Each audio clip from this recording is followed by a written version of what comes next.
For as long as I've been alive, I feel like there have always been a handful of games, movies, or TV shows that completely dominate all discussions and consciousness for years, regardless of whether or not they're actually particularly good, at least in my opinion. I've always been a bit of a bastard when it comes to popular things. I can be overly critical of just about anything, not the least of which is any piece of media that gets non-stop heaps of praise, like The Witcher 3, Super Mario Galaxy, or Star Wars. For me, Breaking Bad was one of the few pieces of fiction that actually lived up to the hype. It was perfect, the pacing was great, the stakes became unbearably high over the course of 5 seasons, and it all ended before it had a chance to dig itself a hole that it couldn't get out of. And then, against all odds, they did it again with Better Call Saul. I don't know how they did it, these two shows being made by largely the same people and being as great as they are is a situation of all the planets aligning 2 nights in a row. I do not understand how that was able to happen. It's like everyone involved was blessed by some television god. Don't lie to me, Walt, you sussy baka. Naturally, it didn't take long for people to turn the Breaking Bad universe into a meme factory. To this day, more people have seen the memes than they've actually seen the show, which makes sense, but I should hope everyone who hasn't seen it would watch it as soon as they can. It's one of the few reasons to still pay for Netflix. According to legend, there is an inversely proportionate relationship between how good a piece of media is and how seriously the community takes it. So really, a Mario 64 ROM hack of Breaking Bad was an inevitability, and right off the bat, I think the results speak for themselves. The face graphics are incredible.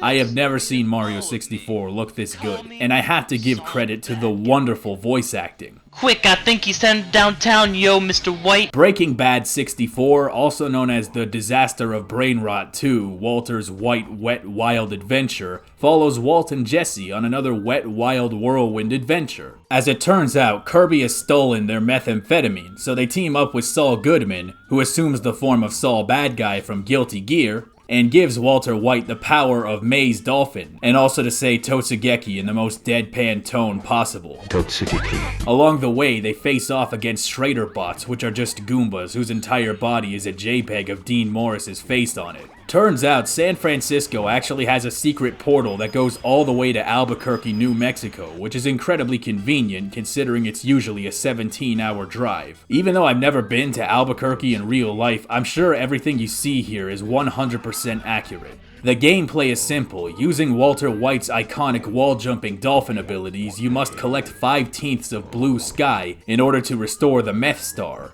Not the Death Star, it's the Meth Star. It is generally a love letter to the show. You even got a big-ass Saul Goodman advertisement there. Did you know that you have rights?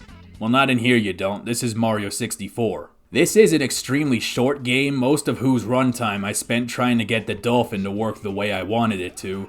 By the way, pro tip, just tap L, don't hold it. It's not a massive undertaking, but it is funny. And supposedly it was only made in like 36 hours, so that's just hilarious. Hearing Walter White's crawl space scream whenever you fall off a cliff is hysterical at a primal level. One of the most gripping parts of the entire show, reduced to a guttural sound in a video game.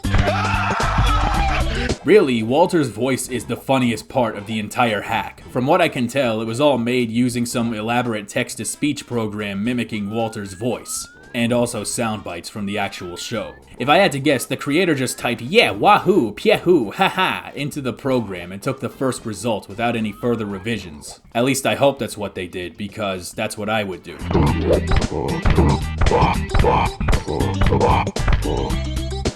There's not a whole lot more I can say given the size of the game, but if you're looking for a good laugh or you want some dumbass shit to share with your friends over a couple of beers, this will be the perfect game for you, and I can easily recommend it. And that's why I fight for you, Albuquerque! Ho ho ho! Thank you very much for watching today's video. Be sure to tune in again tomorrow. Can you guess what we're playing? I won't give it all away, but let's just say we're revisiting an old friend.